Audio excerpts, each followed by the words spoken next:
in 10 forbidden mysteries that reveal humanity's true origins. We're opening doors that were never meant to be found. Listen carefully, some truths don't rewrite history, they erase it. The candle that burned backward. In the stillness of a forgotten corridor, one buried beneath centuries of dust, silence, and the slow heartbeat of the earth, there rests an alcove no larger than a man's shadow, and inside it, historians once discovered a single candle. Its wax was carved with spiraling marks, soft as breath, delicate as murmured prayer.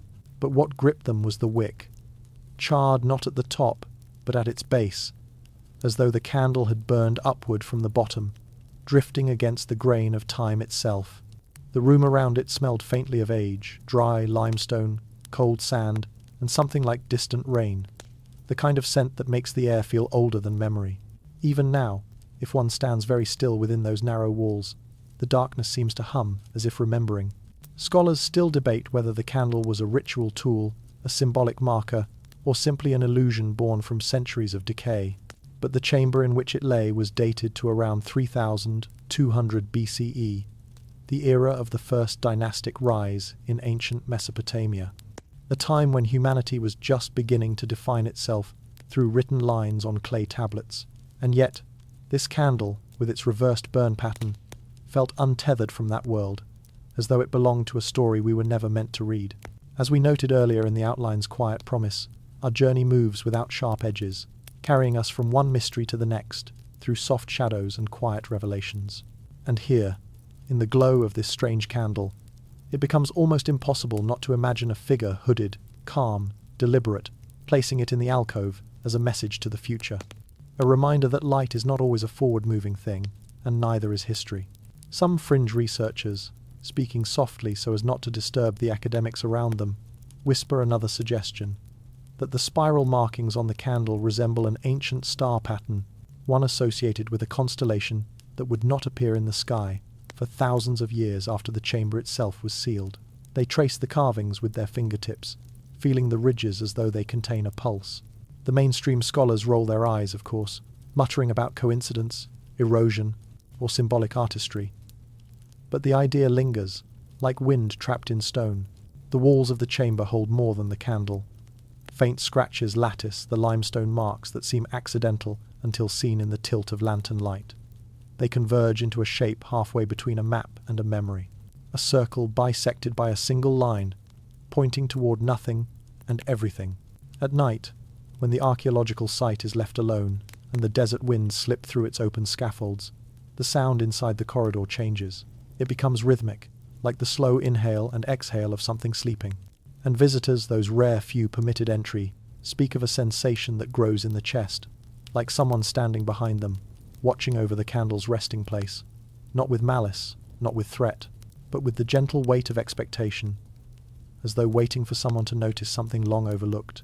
One historian, a quiet man who spent his career cataloguing artifacts no one else cared for, mentioned an odd detail in his field notes. Beneath the candle's alcove, he found small traces of resin, a sap that should not have existed in that region at that time. A resin native to a forest nearly 1,500 miles away. He wrote that perhaps traders carried it, or perhaps the chamber builders travelled farther than we assume people of that age ever could. Or perhaps, he added in a line written so faintly it was nearly lost, the resin was brought by someone who returned from a journey impossible to chart. He died before he could publish his findings. His notebook remained sealed in an archive for decades. Others who visited the chamber later reported something even stranger. When flashlights swept across the walls, a fleeting shimmer would appear thin as a spider's thread, connecting the candle's alcove to a higher crevice, almost like a line etched in air.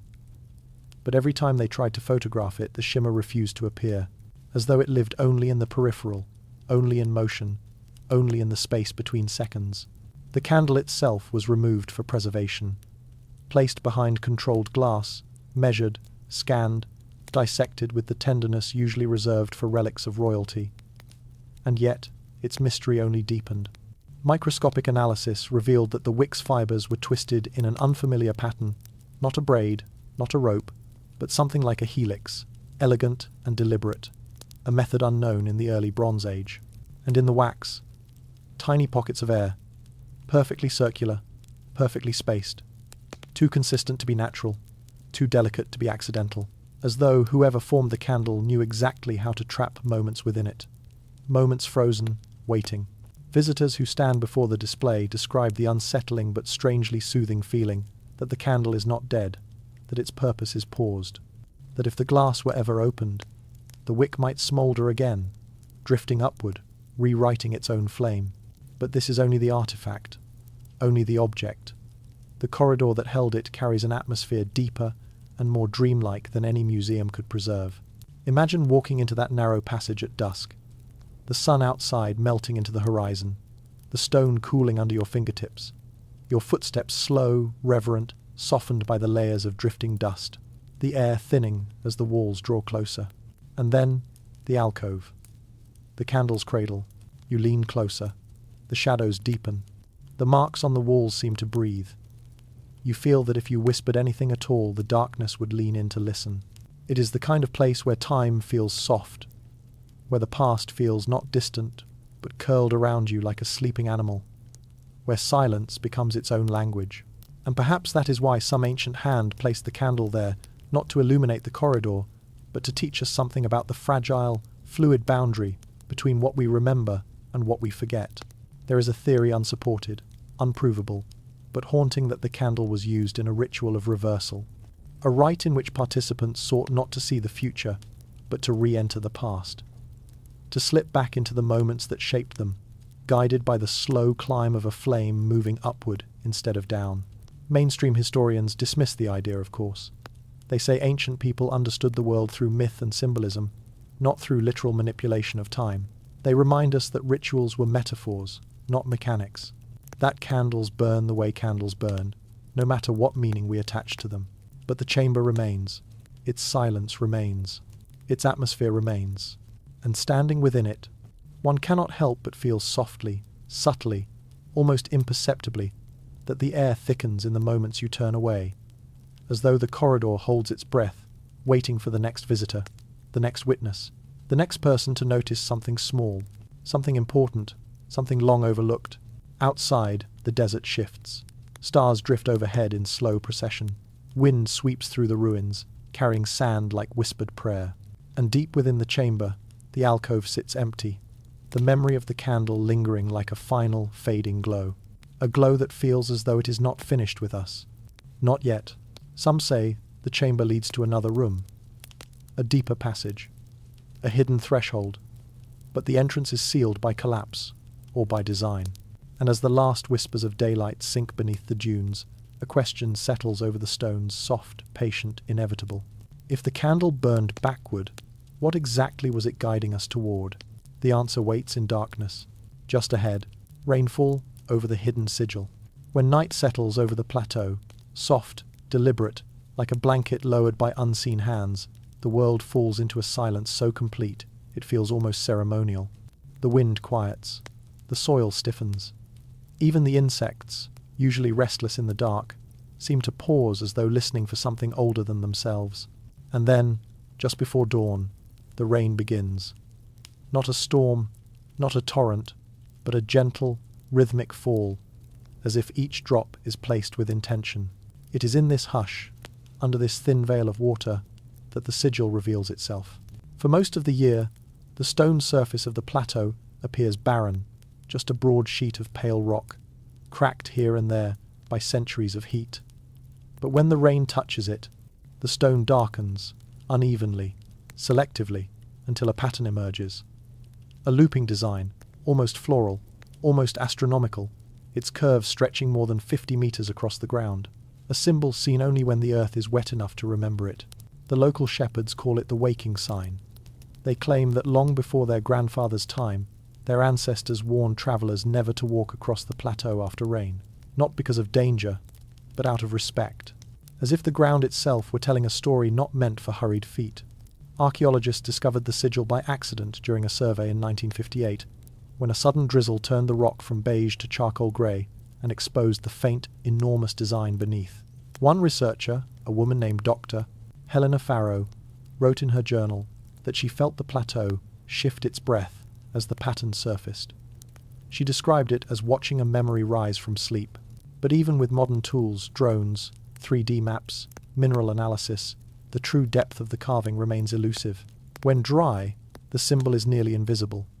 When wet, it glows as though inked by some unseen hand, and yet, the grooves themselves measure less than the width of a fingernail. Too shallow to hold water, too perfect to be accidental. Scholars still debate whether the sigil is the work of an early civilization or merely a trick of geology, shaped by rain and time into something that only resembles intention. But when you stand on that plateau, watching the lines darken as clouds drift overhead, it becomes difficult to believe in coincidence. As we noted earlier in the corridor of the backward burning candle, some places don't just contain history, they breathe it. And here, as the sigil reveals itself again and again, like a tide of symbols, the air takes on the same quiet expectancy. A fringe group of researchers, never too loud, never too certain, suggests that the sigil resembles a star map from a pre-dynastic culture along the Nile. A strange overlap, given the thousands of kilometers separating the two sites and the vast cultural differences between their earliest inhabitants. But the curvature of the lines, the repeating arcs, the spiraling core, all mirror a celestial diagram found carved into the walls of a tomb near Abydos, dated to around 3400 BCE. Mainstream academics insist this is mere pattern recognition. They warn against seeing meaning where there is none, yet they have no explanation for the sigil's appearance only during rainfall, or the way water darkens certain grooves with almost magnetic precision. The plateau itself is a lonely place. No trees, no ruins, no reason for anyone to have carved anything there. And yet, someone did. Someone took the time to inscribe something vast and deliberate into the earth, knowing it would appear only in certain conditions for those patient enough to notice. At dusk, when the rain has thinned to mist, the sigil glows faintly against the stone surface. You can walk along its curves, tracing them with your fingertips, feeling the slight dip of each line beneath the pads of your fingers. The air cools as night deepens, the desert surrendering its heat in slow breaths. The plateau becomes a whispering floor, each sound softened by the damp. Some visitors report a strange sensation here, the feeling of being observed, not by a presence, but by the symbol itself, as though the sigil is an eye, opening only when the sky weeps. In Dr. Farrow's last recorded notes, written shortly before she vanished from the site, she mentioned a discovery her colleagues never saw. She believed the sigil was not flat. She believed it was a map of something beneath the plateau, a hidden chamber, a cavity in the rock, a space designed to remain unseen until the sigil's lines were followed in the correct order. She called it a key disguised as geometry. When the team searched for her, they found her notebook sitting open on the stone, soaked by the rain, the ink bleeding into the shapes of the sigil itself. No footprints, no sign of struggle, no indication she had walked away.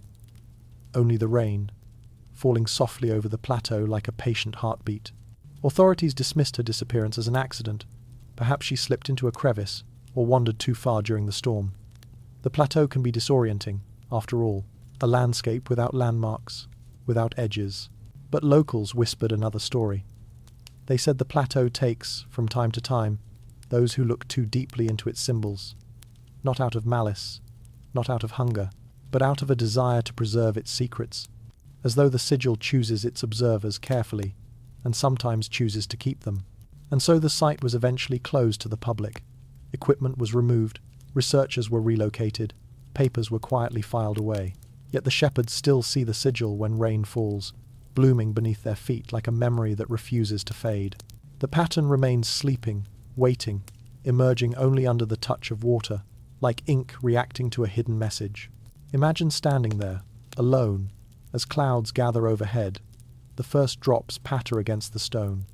A cool breeze sweeps across the plateau, and slowly, quietly, the sigil begins to darken. The lines unfurl like the strokes of a painter. Curves lengthen, spirals sharpen. A central node pulses outward, and the entire design becomes a living thing beneath you, a vast symbol pulling its shape from the quiet depths of the earth. You feel it before you fully see it, the sense that something ancient is rising through the stone, brushing against the soles of your feet, reminding you of the backward candle, the corridor waiting, the unseen hands shaping history in shadows. You wonder who carved this. You wonder why. And you wonder what the rain is helping the stone remember. Some say The sigil marks a doorway, not a physical one, but a temporal one, a place where the boundaries of past and present thin like mist.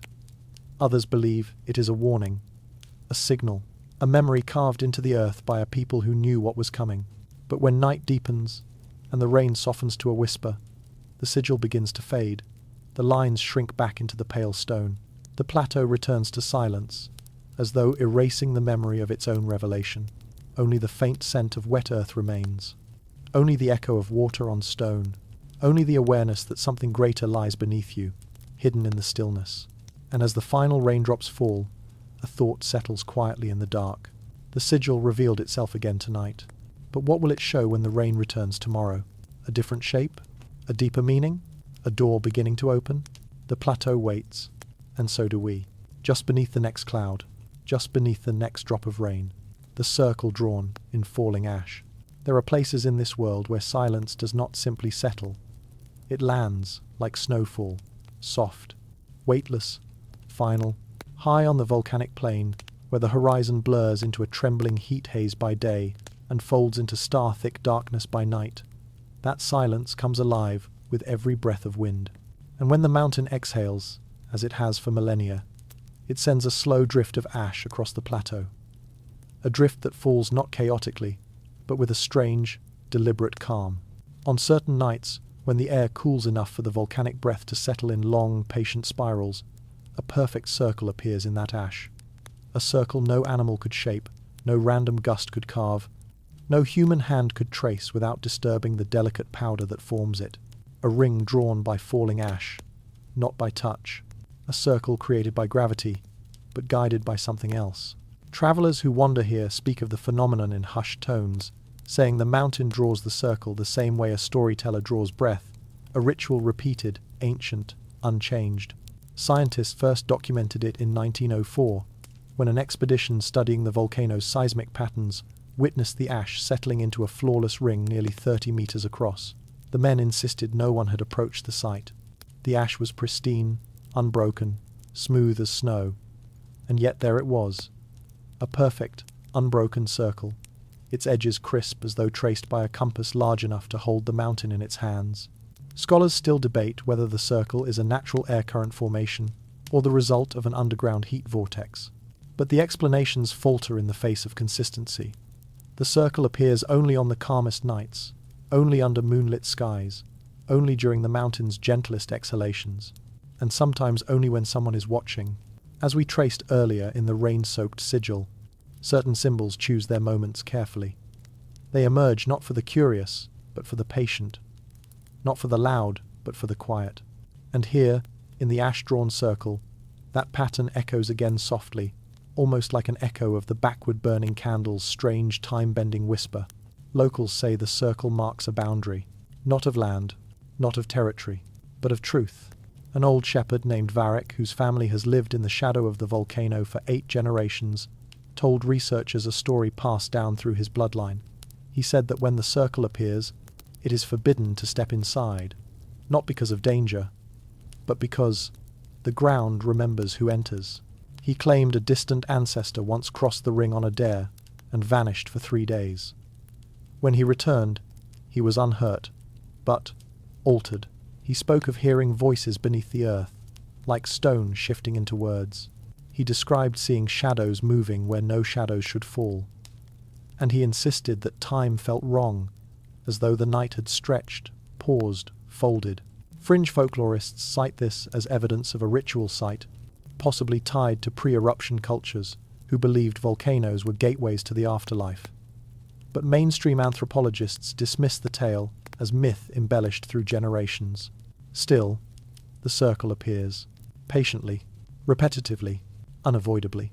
Imagine standing there at twilight, the world turning indigo, the volcano towering above you like a sleeping titan.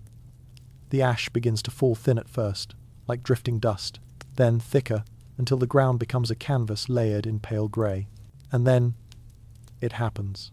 A ripple, a shift, a slow spiraling motion, as though the air itself is turning in place. The ash swirls, not outward but inward, tightening like a clock spring, until the circle forms sharp-edged, immaculate, impossible. The silence deepens when it appears. Not the silence of absence, but the silence of attention, as though something is listening, something old, something patient. Mainstream geologists explain the circle as a laminar settling pattern, where mineral-rich ash falls in concentric shapes due to thermal gradients. They point to other examples: snow rings, frost halos, dust walls, but none match the precision of this circle, nor the timing, nor the way the ash seems to pause in mid-air before drifting into place, as though obeying instructions. And then there are the symbols. Yes, symbols. Faint, nearly invisible. Lines etched into the volcanic plain beneath the ash. In 1976, during a rare moment of high winds, the ash blew clear for several minutes, long enough for researchers to glimpse markings carved into the rock, a series of shallow grooves, spiraling outward, following the exact curvature of the ash circle.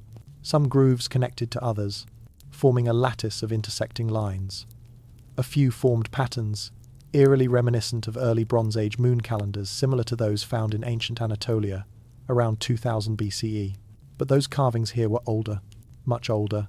Carbon dating of nearby organic material suggested human activity on the plain as early as 7500 BCE, a time when agricultural settlements were just beginning, a time when no known culture was carving astronomical calendars into volcanic rock, and yet the lines existed, weathered by ages, but unmistakably deliberate.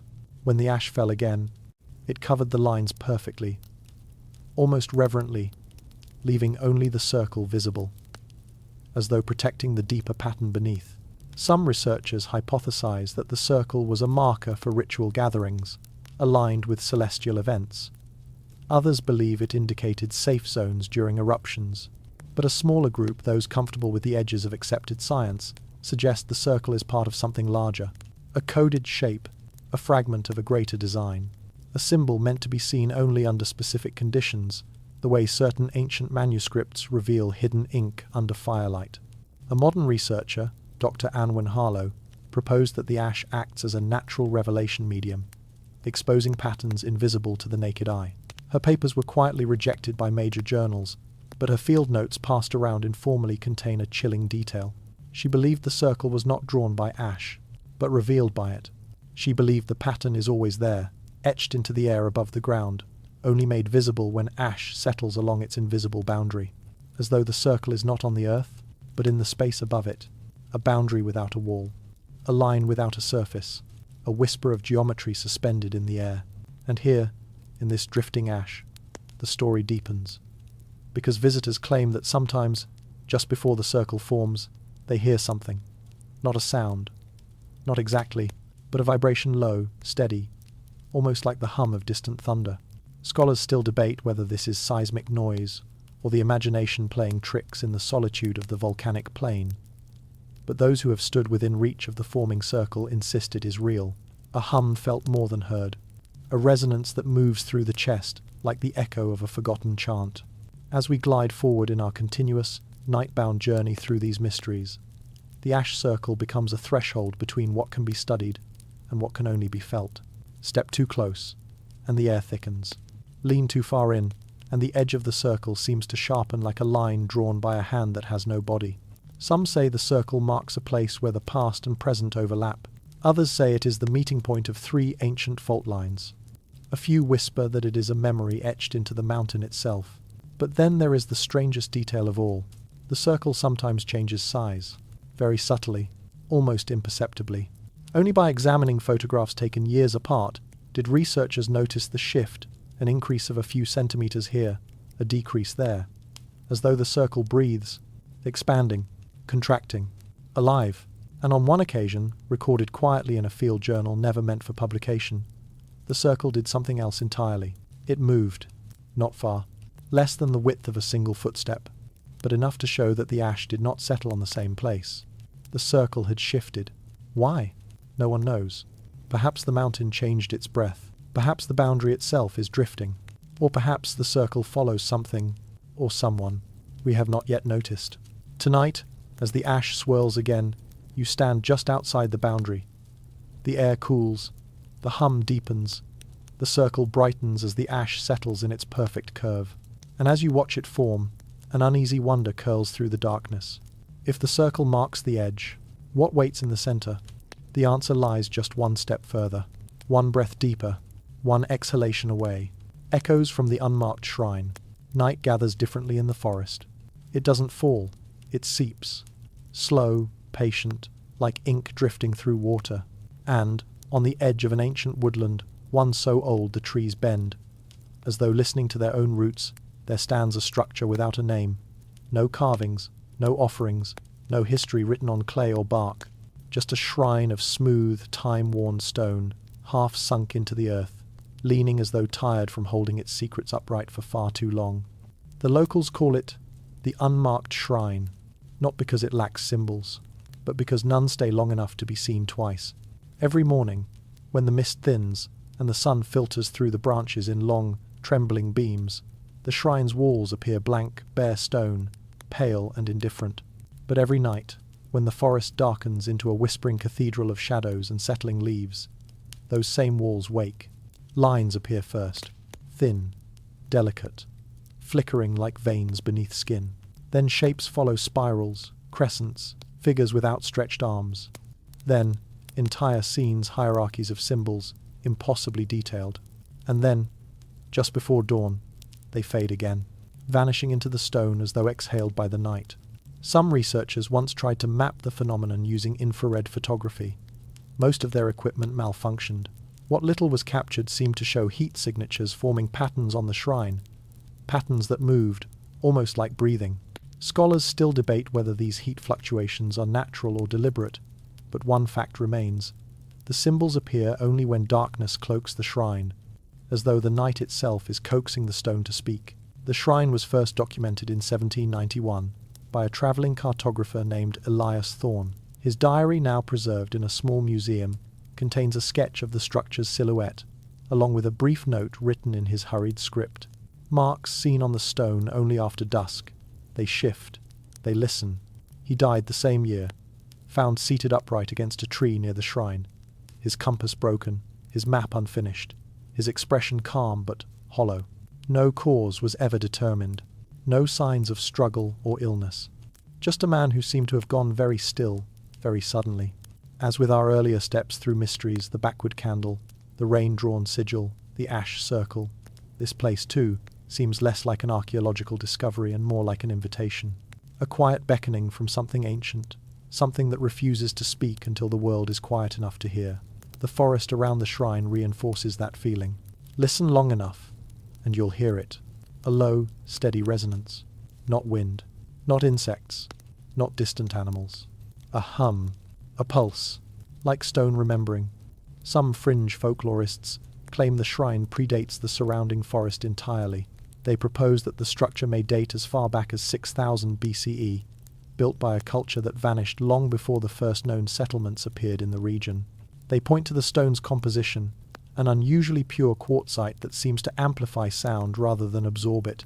Mainstream scholars disagree, of course, insisting the shrine was likely built in the early Iron Age, and that the shifting symbols are merely tricks of humidity, moss regrowth, and optical illusion.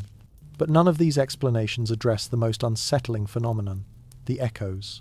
Visitors report that inside the shrine, if one dares to step through its narrow, slanted entrance, there is always an echo, even when one has not made a sound. A breath, a footstep, a heartbeat, echoed once more. Quietly, from somewhere deeper inside. Imagine it.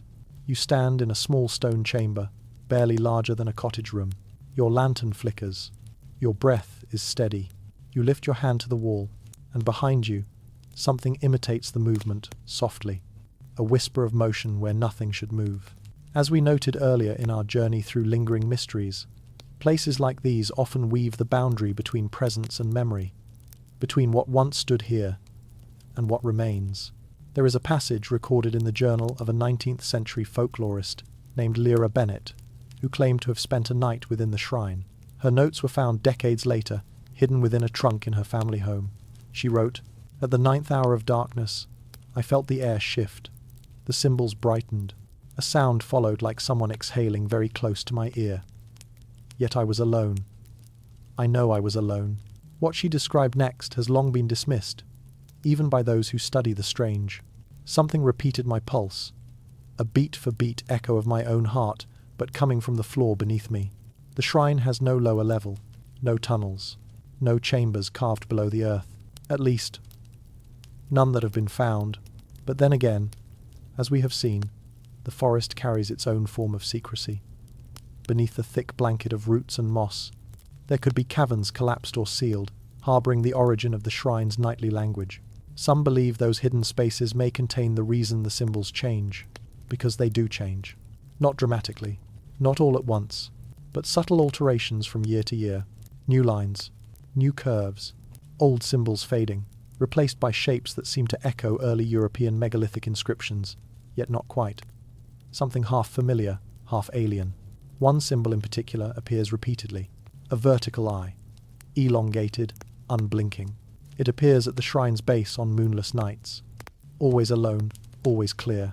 Some say it represents a watcher, others say it represents a doorway, but the forest elders say it is neither. They call it the listener. They tell stories of nights when the shrine's symbols were so bright they cast shadows, even without moonlight.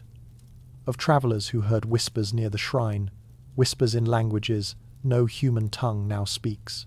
Of hunters who found themselves walking in circles around it, disoriented, as though the forest were gently but firmly turning them away.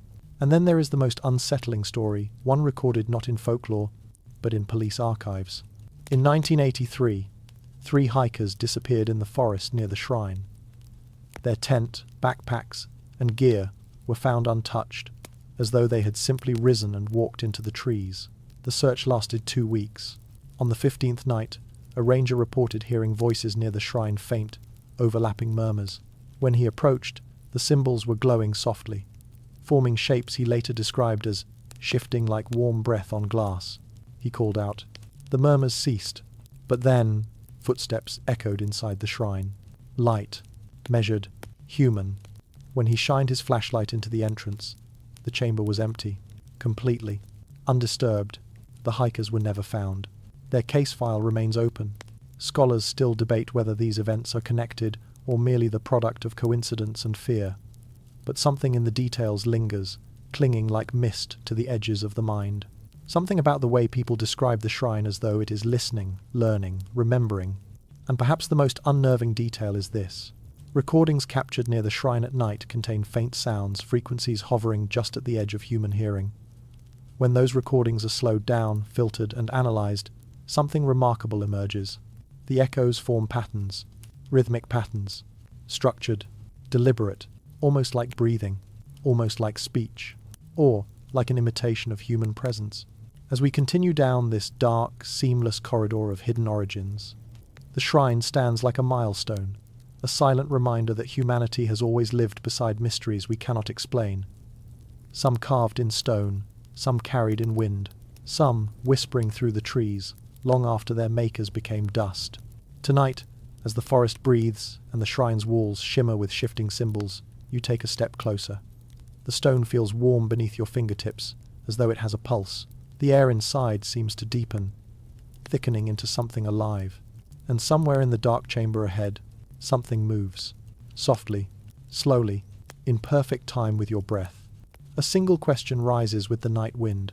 If the shrine is unmarked by design, then what exactly is marking us? The forest leans closer. The stone exhales. The symbols brighten. And the next echo does not belong to you. The hourglass without any sand. Night moves differently in the mountains. Higher up, where the air thins and the world becomes an echo of itself, the darkness feels older, almost ceremonial. It drapes over the ridges like an ancient robe, stitched not with threads, but with a hush so deep it seems to swallow even memory. It is here, in a cavern carved into the spine of a forgotten peak, that an object rests upon a stone pedestal, an hourglass with no sand, no grains, no dust, no residue of anything ever having passed through it. And yet, it is worn. The glass is scuffed, smoothed by centuries of touch. The frame is polished at the places where countless hands once held it. An hourglass that shows signs of being used, but contains nothing that could measure time. It was discovered in 1897, during an expedition into the hollow heart of a mountain, now known only by its archival designation, Peak 12B. The entrance to the cavern was sealed by a landslide, and the air inside had not been disturbed for thousands of years. When the explorers first entered, Their lanterns flickered not from wind, but from some subtle shift in pressure, as if the mountain itself sighed at their intrusion. The cavern wasn't large, just a rounded chamber, walls smooth as riverstone. No inscriptions, no carvings, only the pedestal and the hourglass. At first glance, it appeared simple two bulbs of perfectly clear crystal joined by a narrow throat. But when the lead explorer, a man named Dr. Aldrich Rowan, lifted it, he noticed something deeply strange. The hourglass grew colder in his hand the longer he held it, as though drawing warmth into itself or rejecting the heat of the living. And then came the second oddity. When tilted, it resisted the movement. Not heavily, just enough that Rowan described the sensation as the object remembering its previous position. Scholars still debate whether this was a trick of craftsmanship or an anomaly of physics. But Rowan's journal captured a detail that many dismissed, and many could not forget. Though the glass stands empty, I feel a pressure shift inside, a soft settling like sand that is not there, falling without weight. As we drifted through earlier mysteries, the backward candle bending time, the sigil awakened by rain, the ash circle forming its perfect geometry, we felt the pattern. Each artifact is less a relic and more a question. And here, in the mountain's dim heart, the hourglass becomes the quietest question of all, because when the explorers brought it into daylight, they discovered something that should not have been possible. The glass fogged, not from touch, not from temperature, but from shadows, from the presence of light itself, as though the hourglass disliked the sun, as though it remembered darkness and preferred it. Tests conducted in the early 20th century revealed the crystal was not quartz, not glass, not any known mineral. Its structure was uniform to an impossible degree, no fractures, no impurities, no visible grain. Something even modern manufacturing could not replicate. A fringe theorist later suggested the material resembled fused silica, heated to extreme temperatures far beyond what Bronze Age or even Iron Age cultures could achieve. Mainstream scholars reject this. They say the expedition misidentified the material, but they cannot explain why the hourglass resonates. Yes, resonates. When placed on a flat surface in total darkness, the object emits a faint hum, low, steady, measured, like a heartbeat slowed to stone time.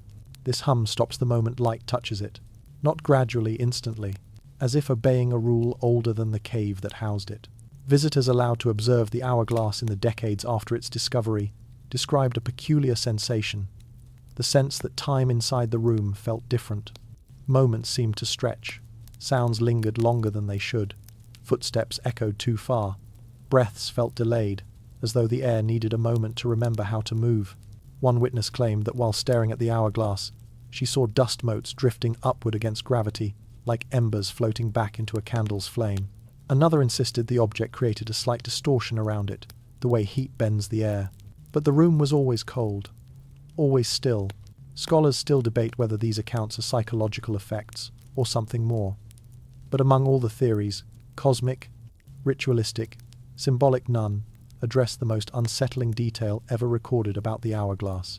During its first night in the research facility, a watchman reported hearing a soft, steady tapping from inside the storage vault, like grains striking glass, one by one, rhythmic, precise. Yet when he opened the vault, the room was silent. The hourglass stood untouched, empty. But there, on the floor, he found something. A pinch of fine dust, pale grey, cold to the touch. He swept it up, placed it in a sample vial, locked the vault. By morning, the dust was gone. Nothing remained in the vial but a faint smell, something like old stone warmed by sunlight. As we follow this continuous nocturnal path through forgotten mysteries, the hourglass becomes a nexus point, a quiet reminder that time is not always linear, not always obedient, not always ours to measure. Some researchers quietly propose that the hourglass was not meant to measure the passing of time, but the absence of it, moments where time paused, thinned, or folded a tool to observe stillness rather than motion. Others take it further.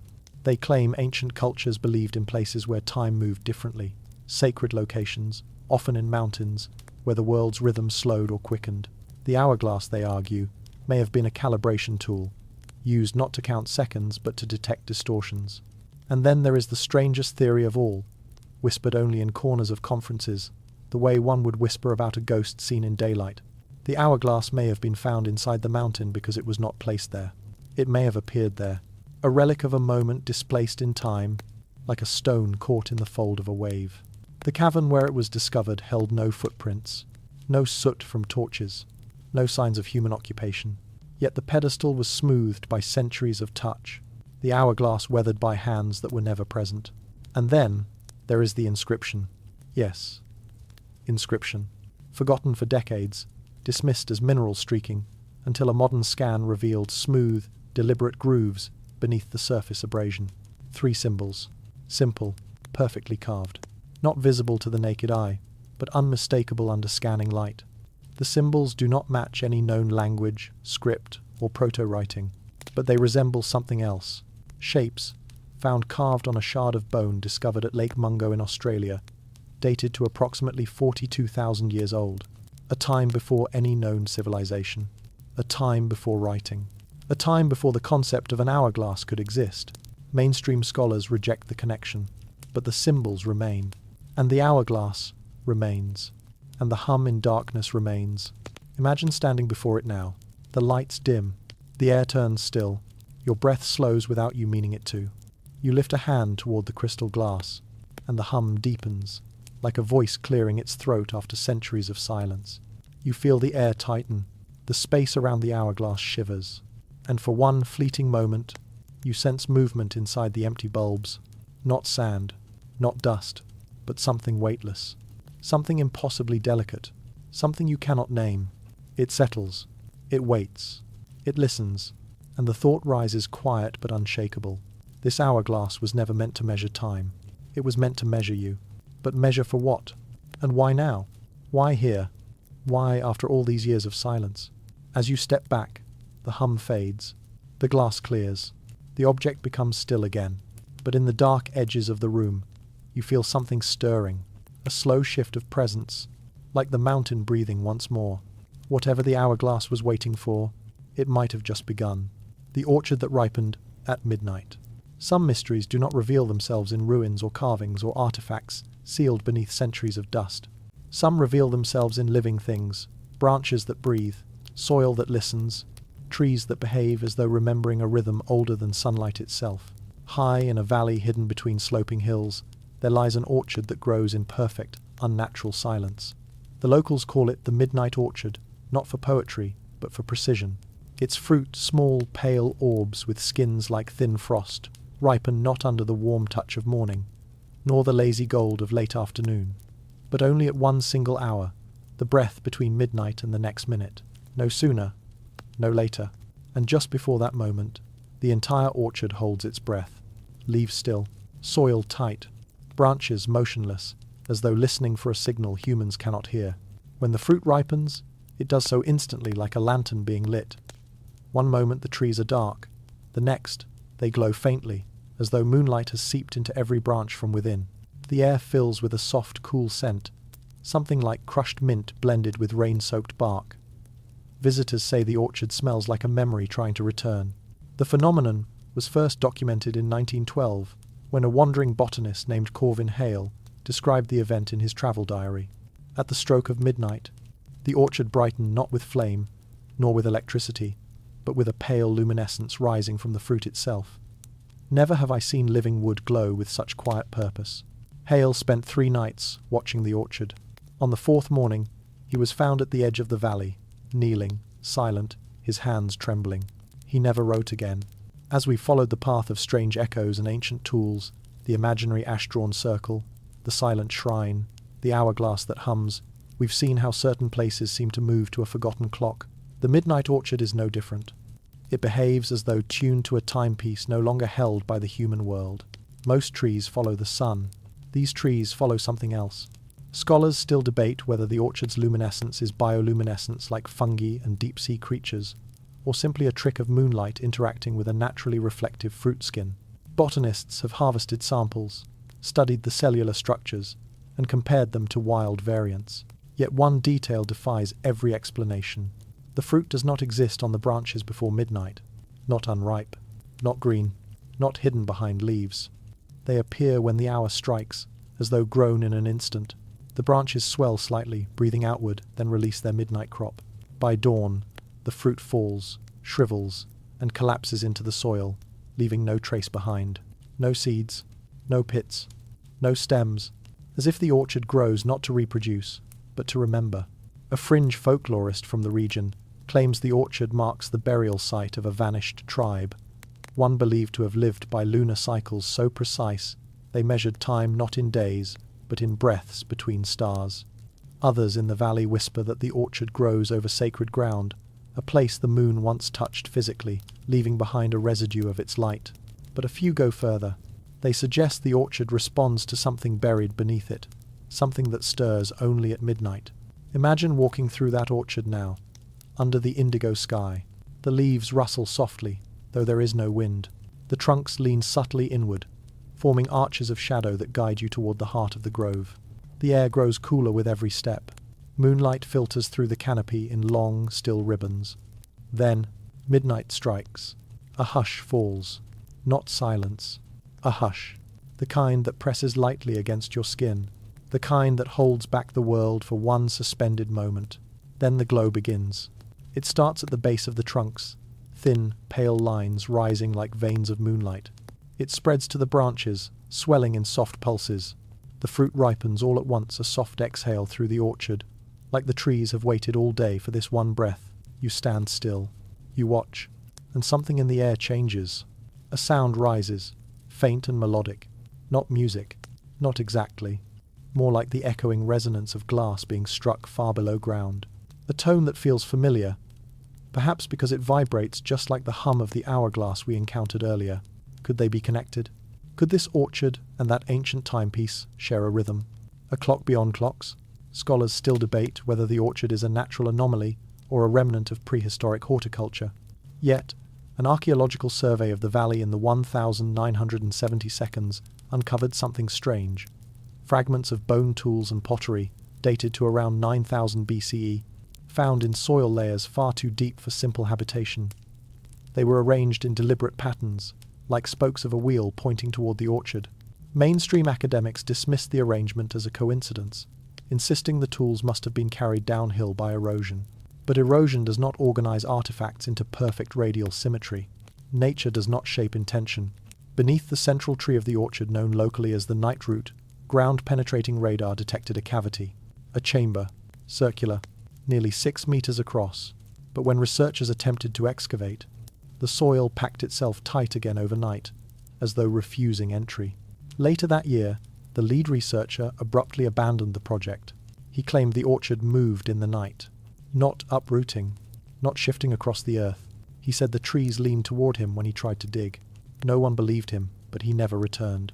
As we continue quietly down this shadowed corridor of forgotten stories, the orchard becomes more than a curiosity. It becomes a presence, something aware, something expectant, something that blooms in the dark because daylight would reveal too much. There are stories, whispered by elders whose families have lived in the valley for generations, of nights when the orchard glowed brighter than moonlight, when the fruit fell in slow, floating spirals as though descending through water, not air, when the soil beneath the trees pulsed with warmth, like slow-moving embers. And one story, soft, half-forbidden, tells of a traveller who entered the orchard during the ripening hour and returned with a piece of fruit cupped in his hands. He described it as cool, weightless, almost humming, but by morning it had vanished, turned to mist, evaporated from his palms. His heartbeat, however, had never been the same. Doctors noted unusual rhythms, too slow at times, too fast at others, like a clock unsure of which hour it belonged to. Some say he had swallowed the orchard's timing. Others say the orchard had swallowed his. Most believe he simply imagined the whole thing. Yet the orchard remains, ripening at the same moment every night, glowing with the same soft luminescence, breathing its strange lunar rhythm, waiting for something, or someone. And tonight, as you stand at the edge of the valley, you feel the orchard noticing you. Not watching, that would imply eyes. Not listening, that would imply ears. No, this noticing feels deeper. Root deep, soil deep, memory deep. The glow begins again. The fruit ripens. The air shifts. And for a moment, just one trembling heartbeat, you hear a faint whisper rising from the chamber beneath the nightroot.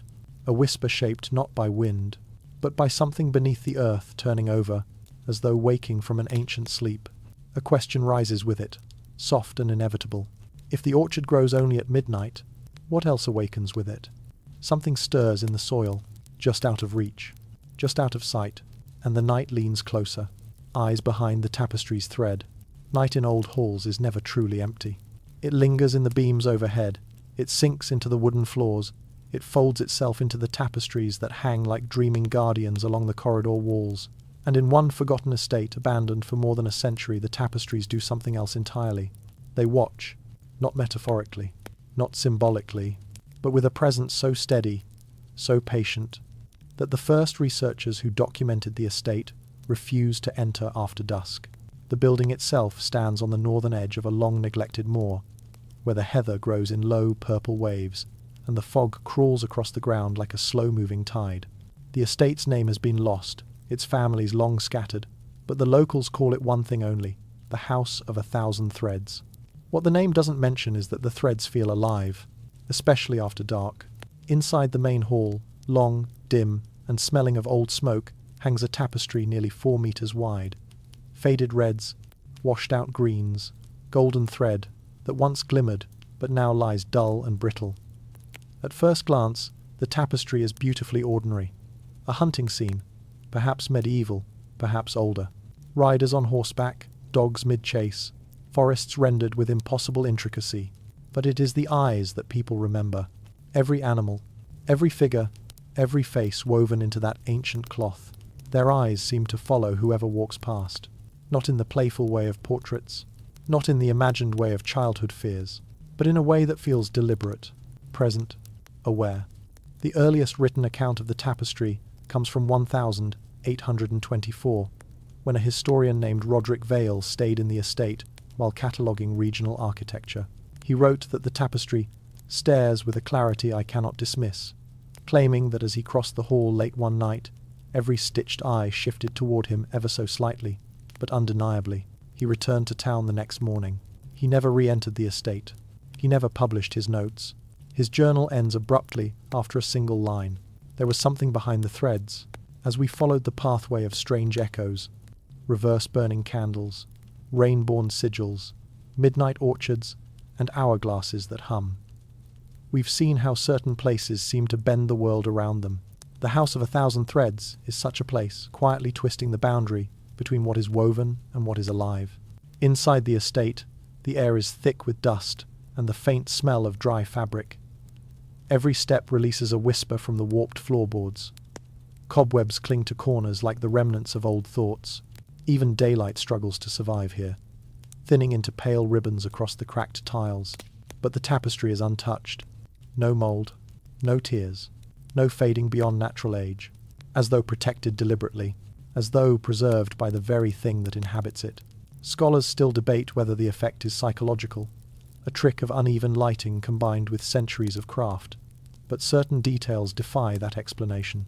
During a structural survey in 1979, engineers placed motion detection sensors in the hall to monitor settling dust. At 1:14 a.m., every sensor recorded movement, not in the corridor, not in the walls, but across the surface of the tapestry itself. A ripple, a shift, like fabric breathing. The engineers dismissed their equipment as faulty, but the cameras told another story. The footage, grainy, black and white, shows the faintest undulation moving across the threads, as if something was sliding beneath the woven surface. A subtle bulge, a slow, silent drift, and then stillness. The next morning, the tapestry hung perfectly flat. Later analyses found no insects, no rodents, no environmental disturbances, just the impossible movement of cloth reacting to something unseen. But this is not the most unsettling feature, because there is a second tapestry, hidden, rarely mentioned. Found only after a structural collapse in 2003, revealed a narrow chamber behind the main hall. Inside it hung a smaller tapestry, older, darker, woven in fibers that researchers could not identify. Even under microscopes, the material resisted classification. Not wool, not flax, not silk. Something else entirely smooth as polished bone, yet flexible as hair. This second tapestry depicts a single figure, tall, shrouded, featureless, except for its eyes. Eyes woven with the same shimmering thread as the figures in the main hall. eyes that shine faintly even in absolute darkness. Visitors who stood in that chamber reported the same sensation. The figure was not looking at them. It was looking through them, past them, beyond them, towards something only it could see.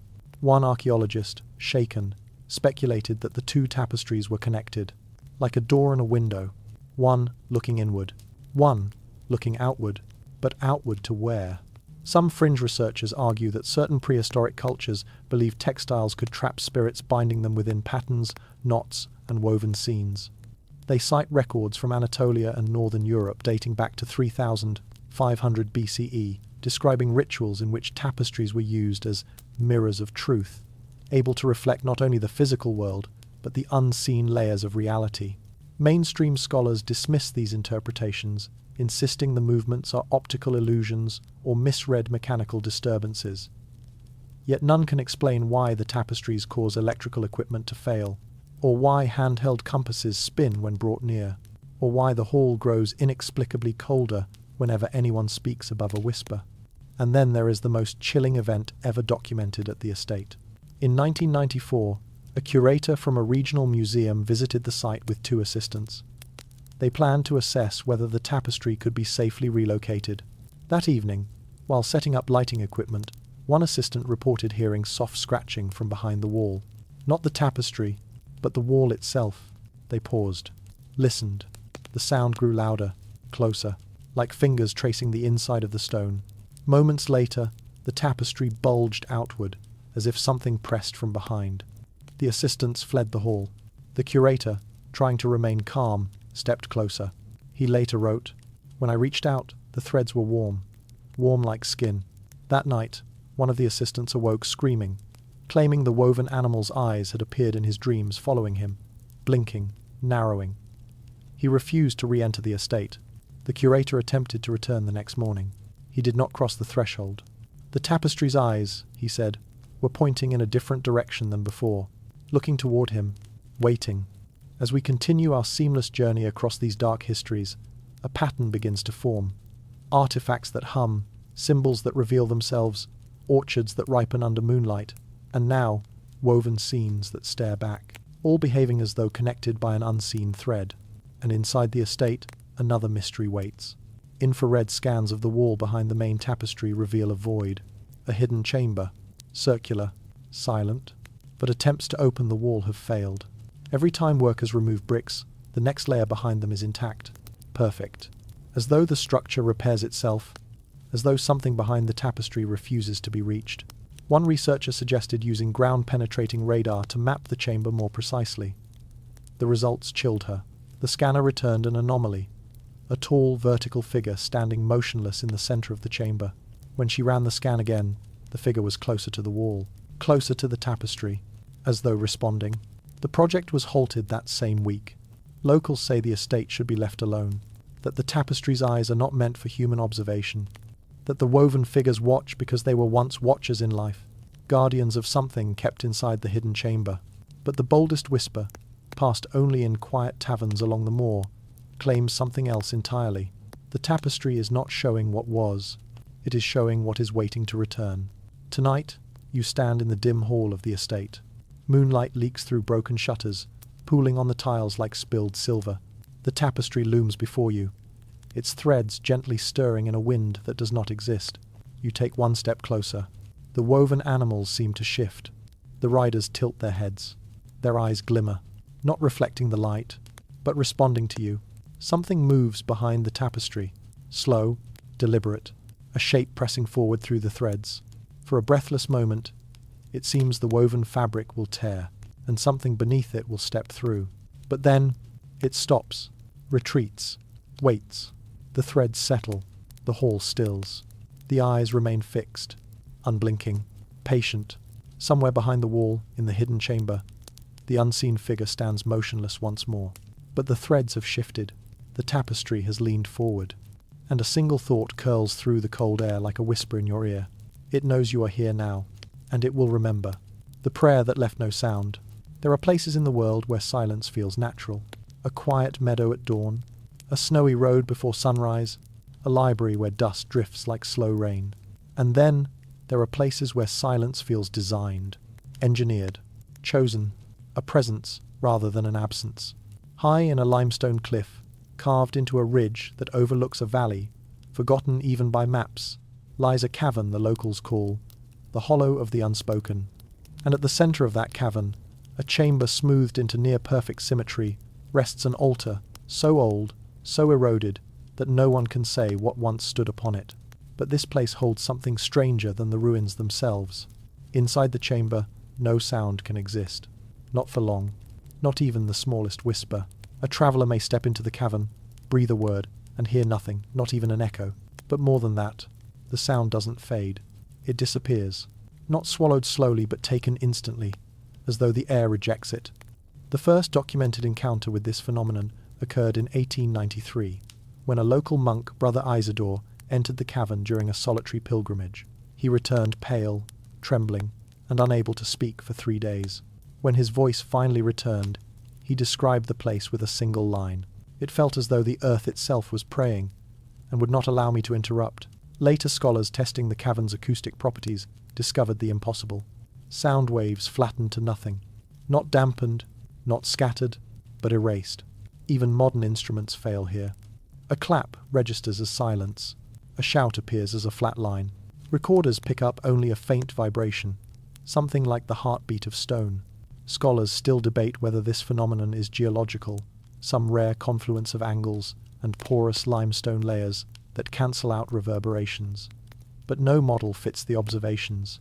The chamber isn't a perfect sphere or traditional echo-cancelling shape. It is irregular, asymmetrical, yet the silence is absolute. And the closer one steps to the altar in the centre, the deeper that silence becomes, as though the air is thickening or listening. As we've walked through backward burning candles, rain-scripted sigils, midnight orchards, and eyes that shift behind ancient threads, each mystery seemed to breathe with intention. The Hollow of the Unspoken does more than breathe, it remembers. For those who stay in the chamber long enough, another sensation begins. A subtle pressure, a soft weight, not on the body, but on the mind. Visitors describe a feeling like someone leaning close, not touching, not speaking, but thinking beside them. One researcher, Dr. Mirella Santi, wrote in her field notes, "The silence is not empty. It is full of unanswered prayers." She spent 2 nights observing the cavern. On the 3rd morning, she packed her equipment and left the region entirely. She resigned from her post a month later. She has never spoken publicly about what happened, but hidden among her unpublished papers lies a scrap of writing in a hurried hand. The silence isn't natural. Something is waiting. No one knows what she meant. Perhaps she didn't either. The villagers who live closest to the ridge speak of ancient rites once performed in the cavern. Rituals so old they predate their own stories. Their oldest legend says the cavern was carved by a people who believed words could wound the world, that too much speech could crack the fabric of reality, that only silence could protect them from the things beyond. And so they crafted a sanctuary where no spoken sound could survive, a place to offer wordless prayers, a place to listen for something older than language. This idea is dismissed by mainstream historians as myth, naturally. Yet one detail stands firm. On the far wall of the cavern, just behind the altar, lies a set of markings, not carved, not painted, but polished into the rock, as though countless hands brushed the wall in the exact same patterns for thousands of years. The markings form a shape, a long vertical curve, like a crescent that has been stretched thin. Some say it resembles the lunar cycle. Others say it resembles a listening ear. But the locals call it the open mouth that speaks no word, and that name alone would be unsettling enough. If not for the fact that researchers using chalk dust to map air currents discovered something uncanny. When sprinkled into the air, the dust bends toward the symbol, as though drawn to it, as though following breath, even when no breath is present. As we continue the soft unravelling of these midnight truths, a subtle pattern emerges. The orchard breathed at midnight. The hourglass hummed in darkness. The shrine echoed with voices not our own. And now this cavern, this place of silence, moves its air toward a symbol that should not breathe at all. But the cavern holds an even deeper mystery, one uncovered not by scientists, but by accident. In 1952, a team of climbers took shelter in the chamber during a storm. One of them, a young man named Arlen Keats, attempted to speak to his companions and found that no sound left his mouth. Frustrated, He struck the stone floor with his climbing pick. There was no sound, but something happened. A ripple, a faint distortion, like a shiver moving through the air. The others felt it too, not on their skin, but inside their chests, as though their hearts had briefly changed rhythm. Keats later wrote, "It felt like the cavern responded." The strangest detail came afterward. When the storm passed, the climbers left. But the next group to enter the cavern 3 days later reported that the altar had changed. A shallow hollow had appeared in its surface, perfectly round, smooth, as if something had pressed into it. To this day, no one can explain it. Stone should not shift or reshape itself within 3 days. Not under those conditions. Not without tools. And yet, it had. Some fringe researchers suggest that the cavern is not silence, but containment. A vessel, a boundary designed to keep something inside, not keep visitors out. Others believe the altar was used to receive offerings of sound prayers spoken not with the throat but with the mind. A communication beyond speech. And a few, whispering carefully, say the cavern was never meant for us at all, that it was built by those who understood silence differently, who treated it not as absence, but as language. Imagine walking into that chamber now. You step through the narrow entrance. Your footsteps fade into immediate stillness. No crunch of gravel, no brush of fabric, no breath. The silence wraps around you like a second skin. The air seems to hold you gently at the edges, shaping itself to your presence. You approach the altar. The stone is cold beneath your fingertips, but beneath the cold, something else. A faint vibration, like a thought trapped just below the surface. You turn toward the wall, toward the smooth crescent carved by ages of touch. You raise your hand and feel warmth, not stone warmth, not body warmth, but the warmth of something alive, something thinking. Then, without warning, a pressure builds in the center of your chest, a soft push inward, like a hand placed gently beneath your ribs. And from somewhere, deep within the cavern, something stirs. Not a sound, not a movement, a shift, as though the silence itself has turned to face you. You step back. The air tightens. The chamber seems to lean closer, and for a heartbeat, just one, you understand the truth that scholars have tried to deny for more than a century. The cavern is listening, always listening. It listens the way roots listen for water, the way mountains listen for storms, the way an ancient mind might listen for the first breath of someone new. But what is it listening for? And what happens when it finally hears it? Tonight, as you step back toward the entrance tunnel, you feel a sensation behind you, a faint warmth rising from the altar, like an exhale, a prayer perhaps, but one with no sound, one meant not for ears, but for whatever waits beneath the silence. What did the ancients pray to in this hollow? And what prayed back? The darkness offers no answers, only stillness, stillness that feels expectant. Footsteps across an unlit river. Night settles strangely near the river that no longer exists. A river whose water vanished thousands of years ago, leaving nothing behind but a winding bed of smooth stone, pale as bone under the moon, cold enough to bite through boots even in summer. Locals call it the unlit river, not for its absence of water, but for its refusal of light. No reflection touches its surface, not moonlight, not starlight, not the faint glow of wandering lanterns. Even when a torch is held directly over the stone, the flame casts no shine onto the riverbed. The light stops at the edge, as though unwilling to cross. But the strangest thing, the detail that has unsettled travellers for centuries, is not the darkness. It is the footprints, perfect human footprints, dozens of them, sometimes hundreds, not carved, not chiselled, not stamped by tools, but pressed into the stone itself, as though the riverbed once behaved like wet clay under bare feet. The prints appear fresh, crisp, as if someone walked through just moments ago, yet the stone around them is hard as granite. Some face north, some south, some pause mid-stride, as though the walker stopped to listen. Others continue for several meters before vanishing abruptly, mid-step, as though the traveller simply continued onward into air. The first written documentation of these footprints appears in the travel chronicle of Helena Durrell, 1621, who described the riverbed as a place where the earth holds memories of the walking dead. She believed she was seeing the remnants of a funeral procession, but later visitors noted that the footprints vary wildly in size, some adult, some child, some impossibly narrow or elongated, and most unsettling of all, none of them ever shift. Not with erosion, not with storms, not with earthquakes, not with time. As we've wandered through silent caverns, watching tapestries that breathe and hourglasses that hum, we've seen how certain places hold memory. But the unlit river is different. It holds not memory, but motion, movement frozen into stone. Scholars still debate whether these prints are a geological anomaly, perhaps the result of ancient mudstone hardening rapidly under volcanic conditions. But the region shows no signs of past eruptions, no lava flow, no ash layers, nothing that could explain petrified footpaths like these. And then there is the most unsettling detail. New prints appear, rarely, unpredictably, but undeniably new. In 1974, a geologist named Daniel Everett returned to the riverbed after a 2-week absence and found a fresh row of footprints extending nearly 12 meters across stone that he had previously mapped as unmarked. His report was dismissed as an error, but his field photographs, compared frame by frame, prove otherwise.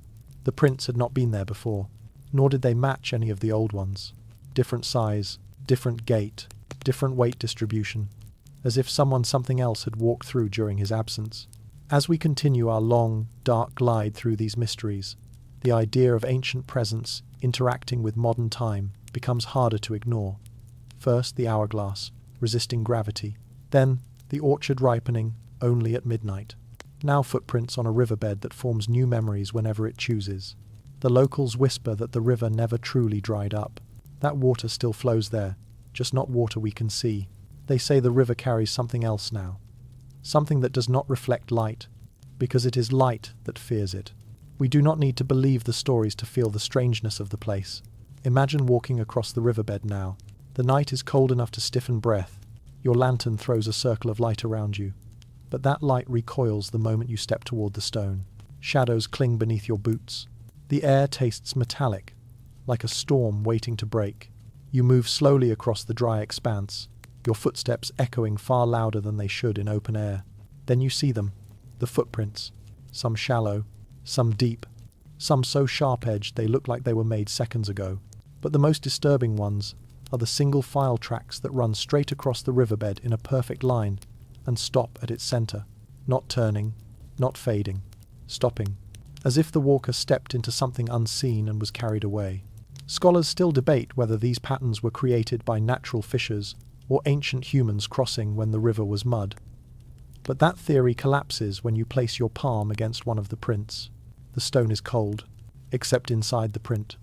Inside each footprint lies a faint warmth, always, even in the dead of winter, even after rain, even after frost. Geologists have measured these hotspots at 2-3 degrees above ambient temperature, too warm for weather, too cold for volcanic influence, too localized for sunlight. It is as though the prints retain the warmth of whatever walked there. And then there are the deeper anomalies. In 1988, ground-penetrating radar revealed something beneath the riverbed. Hollow spaces, parallel channels, running the exact length of the footprint paths. Some channels were rounded like tunnels. Some were narrow, like fractures. But they all shared one detail. They formed perfect echoes of the footprints above them, as if each footstep had pressed not only into stone, but into the earth below, layer upon layer, print upon print, a descent of motion frozen through centuries of rock. But the oldest legend in the region offers a different explanation. According to the valley's oral lore, the unlit river was once a passageway, a path used not by humans, but by those who walked between moonless hours, beings who needed no light, who left no sound, who crossed from one world into another, following a river we could not see. The legend says the river was a threshold, a boundary between what breathes and what remembers. And when the water vanished, the boundary remained, and the footsteps stayed. For centuries, no one dared walk the riverbed, not after dark, not even with companions. But one account defies that fear. In 1933, a shepherd named Thomas Rell claimed to have seen a man walking slowly across the riverbed at dusk. Not unusual on its own, except the man cast no shadow. Not forward, not backward, not at all, Thomas called out. The figure continued walking, silent, steady, never turning. Thomas approached cautiously at first, then more quickly. Yet each step he took seemed to widen the distance, as though the riverbed stretched beneath him, shifting subtly, pushing the figure farther away. He ran. The figure walked. And still Tomas could not close the gap. Then the man stepped into the center of the riverbed and vanished. Not disappeared behind fog, not hidden by shadow, vanished. Tomas looked down. A single fresh footprint hung in the stone where the man had stood. Later that night, another print appeared beside it, and another, as though the unseen walker had continued his journey after disappearing. As we move deeper into this corridor of forgotten truths, the prints begin to feel less like remnants of ancient travelers and more like echoes of motion that continues, unseen, unlit, ongoing. Some fringe researchers propose that the riverbed is a form of natural recording medium stone, behaving like wax, capturing impressions of movement the way early phonographs captured sound. But if that were true, then what moves here now? What continues to walk when no one sees? What leaves prints that appear overnight? The most controversial hypothesis emerged in 2011 when a physicist named Dr. Marin suggested that the footprints might belong to people displaced in time, not spirits, not mythic beings, but actual humans whose steps intersected different moments that left physical traces, like ripples where timelines overlap. Mainstream academia rejected her immediately, but her final field note remains haunting. If the footprints are echoes of those who walked before or will walk after, then the unlit river is not a place of memories. It is a place of crossings. Tonight, as you stand at the river's center, the stone colder than night itself, you feel a faint vibration rising from deep beneath your feet, a slow pulse, rhythmic, measured, like footsteps approaching, not loudly, not quickly, but steadily, inevitably. You turn your lantern toward the darkness. The light recoils, refusing to touch the stone. The air grows thin, as though the river is inhaling. And there, just at the edge of vision, you see a new footprint forming. Right now, at this very moment, pressing downward into solid stone, as though it were wet sand. No sound, no body, just the imprint. Slow, deliberate, and then another, closer, aligned with the path that leads, straight toward you. You step back, the prints follow, unhurried, patient, silent. Something unseen is walking the river tonight, and its feet are getting closer. When the sky forgot its stars, night is supposed to be a comfort, a soft, slow breath across the world. Lantern glow on quiet windows, gentle winds across open fields, stars scattered like memories across black velvet. But in one forgotten plateau, far beyond any village path, the sky once did something it should never do. It went blank, utterly blank, as though someone had wiped the heavens clean with a single, deliberate gesture. The elders of the region call that night the Great Forgetting, a moment when every constellation vanished, every star dimmed at once, and the sky became a perfect sheet of ink. No moon, no planets, no shimmer, nothing, only emptiness. A void so complete that people claimed they could feel it pressing down, like a second darkness layered over the first. The event, if myth is to be trusted, happened long before written history, but the plateau remembers. It has always remembered. And that is why people still come here, to stand among the strange, charred stones that rise from the ground, like ruined spires, each one marked with intricate lines that resemble star maps, maps of constellations that do not exist, maps of skies no one now alive has ever seen. These stones were rediscovered in 1907 by a survey team charting potential mining routes. The team's leader, a man named Elias Verdon, wrote in his field journal, "These carvings show a sky unfamiliar to any known age. Either the ancients saw different stars, or these stones were meant for a night that has not yet come." He was ridiculed, of course, dismissed as imaginative, but the stones remain, their carvings undeniable. As we have travelled through backward burning candles, waterless rivers with footprints that follow the living, hourglasses that ignore the laws of physics, and silent caverns that swallow prayer, every mystery has hinted at something shared, something woven, like a hidden thread beneath the surface of history. Tonight, in this plateau's cold breath and endless dark, that thread sharpens, because the carvings here tell a story, not of what was lost, but of what was taken. Mainstream scholars still debate whether the plateau's stones were ceremonial or observational. Perhaps they served as early astronomy tools, much like Nabta Playa, or the stone circles of the British Isles. They point to faint traces of soot, evidence of ancient fire rituals. Carbon dating shows burned material from around 4,800 BCE during the Neolithic era, a time when humans knew the stars well enough to fear them, and perhaps well enough to notice when they vanished. But the carvings complicate everything, because while some of the star patterns resemble early Mesopotamian or Proto-Indus constellations, the majority do not match any known celestial arrangement. It is as if the stones depict a sky rotated, rearranged, reimagined, or viewed from somewhere else entirely. One stone in particular, taller than the others, and cracked along its spine, shows a constellation shaped like a perfect spiral. No such pattern exists in our night sky. Yet the carving is unmistakably deliberate. Each star marked with a deep indentation, each placement precise to within millimeters. Another stone shows something stranger, a pattern of lines radiating outward like sunbeams, but ending abruptly in a jagged stroke, as though something cut the light off, as though something interrupted the sky. Local shepherds tell an older tale, that once, long before their ancestors' ancestors, the stars fell silent. They say a great shadow stretched across the heavens, erasing the constellations one by one, until the entire sky forgot itself. And in that darkness, something moved, not in the world below, but in the world above. They say people gathered on this very plateau, facing the blank sky, waiting for light to return. Some waited days, some waited weeks. Some, if the stories are to be believed, are still waiting, caught somewhere between night and memory. As we walk between these stones under the real modern sky, stars glittering overhead like fragile sparks, the air begins to feel heavier, as though weighted by unsaid things. There is a phenomenon researchers noted during nighttime observations in 1971, a faint distortion above the plateau, not temperature shimmer, not atmospheric haze, a subtle warping of the sky, as though a piece of the night is being stretched, or folded, or pressed thin. High-frequency microphones recorded something else, a soft, rhythmic pulse in the air, coming not from the plateau but from above it, like a heartbeat of the sky itself.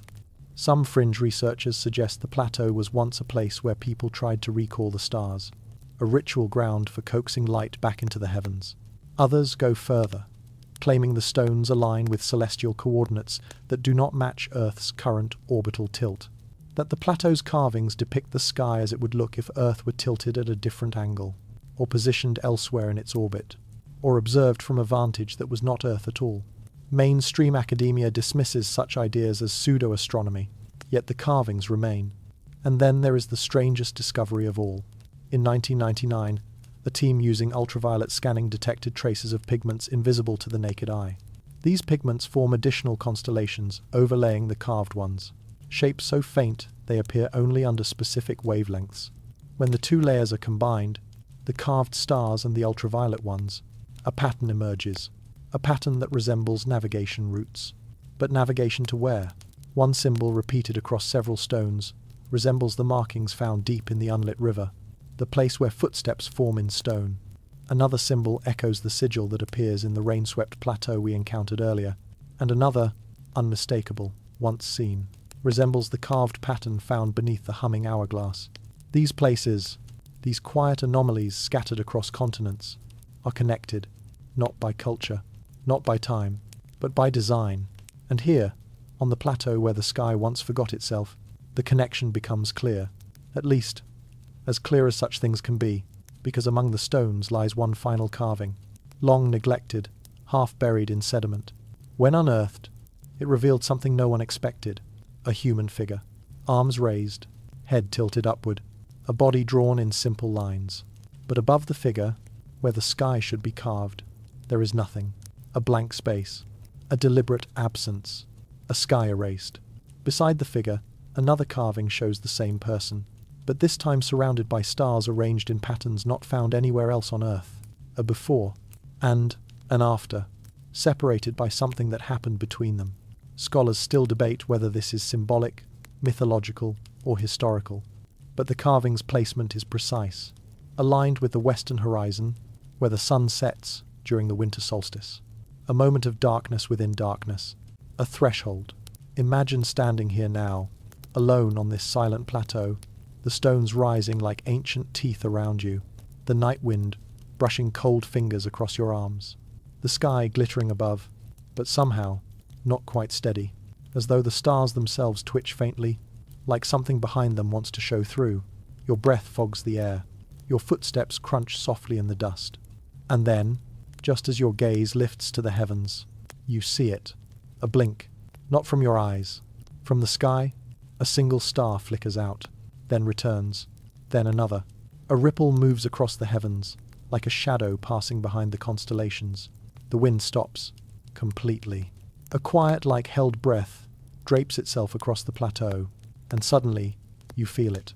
That same presence that lingered in the orchard, that same hum inside the hourglass, that same attention behind the tapestry's threads, the same mind, the same watcher, as though something ancient, patient, and unimaginably vast is looking through the stars themselves, waiting, remembering, measuring, and in that suspended moment, a thought rises unbidden through your mind, soft, steady, undeniable.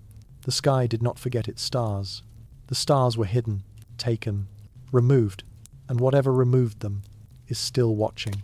The wind exhales again, the stars steady, the night loosens, but something in the air feels changed, as though the sky has turned its face, just slightly, toward you, and the plateau, cold under your feet, seems to whisper a final question.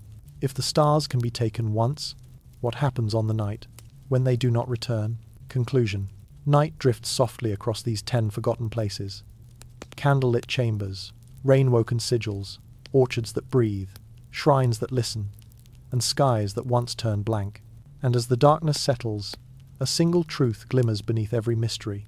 Humanity has always lived beside something older, quieter, and infinitely patient. Not a threat, not a torment, but a presence woven through stone and silence, through ash and root, through footsteps that appear long after the walker is gone.